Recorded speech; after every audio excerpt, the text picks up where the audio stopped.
What's up YouTube? This is Bullseye Nate 231 and today I'm going to be showing you how to change the low beam headlight on a 2007 GMC Acadia. This process will be the same from 2007 all the way to somewhere around 2016, so maybe 2005, 2006, depending on which model you have. This one looks like this.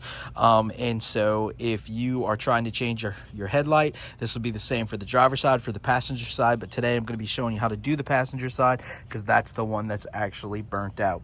Locate these screws. So you see these screws right here underneath the car. There's 1, 2, 3, 4, 5 right here, and then there's going to be a few underneath as well that we may have to take off. And so I'm going to start with taking these off at the top and see how much room. But basically what I'm going to do is I'm going to take this off, slide my hand inside there up to the light, and begin to take apart the light assembly so that I can change the bulb. So let me grab my screwdriver and we're going to get started. All right, so I've got a drill just to go ahead and take these out quick. I would not recommend putting these back with a drill, just simply because you want to make sure you get your holes lined up and get everything going easily. And it's easy to over tighten something or strip something out. A lot of times you just screw into little plastic pieces that are straight through the fender here. So anyway, I'm going to remove all 5 of these screws and then I will show you what to do. So if we look right in here, I've got all these screws out now, and basically what I'm going to do, you can take more of this off if you need to. However, I'm not going to take any more of this off because this is plenty of room for me to get in here to do it. So if you look up, straight up, you see that right there. That right there is the low beam housing. So what I'm going to do is I'm going to reach in there. I don't know if you can see this, but I'm going to turn it to the left.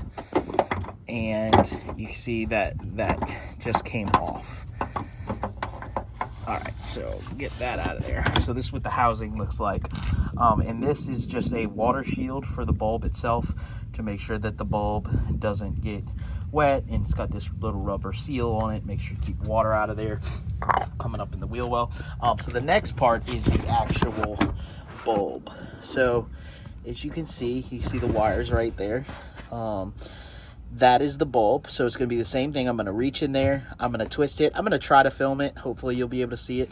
But I'm going to reach in there. I'm going to twist it again, and it should come right out. And then I'll show you how to disconnect the actual wire harness from the bulb itself. So we're just going to turn this.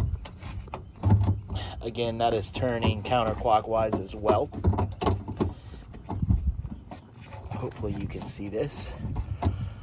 Once the bulb is turned, you just work it out of there. All right. Cool.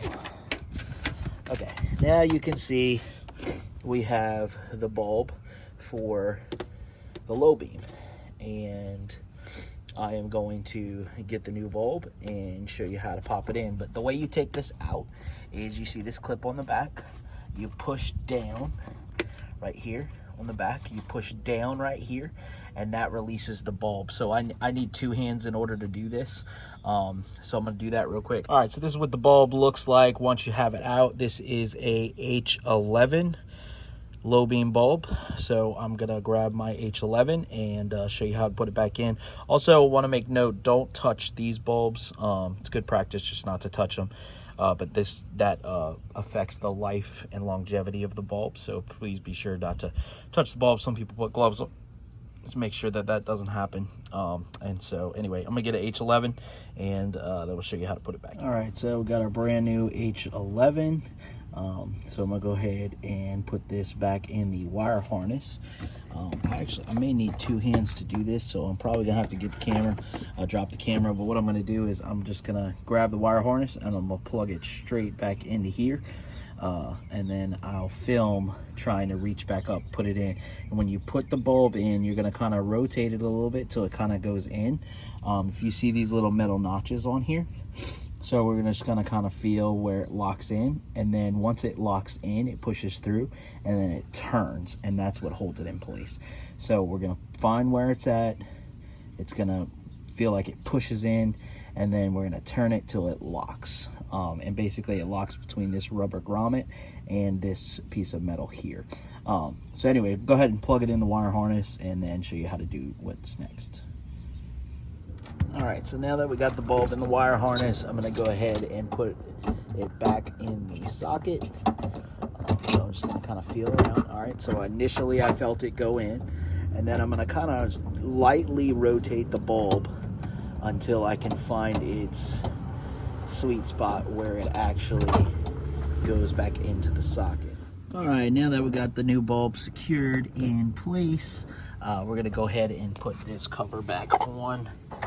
This bulb was pretty complicated to feel to get to put back in place, but just keep working it. You know how you took it out, put it back the same way you took it out, you know, and just keep working it, and it eventually locks into place.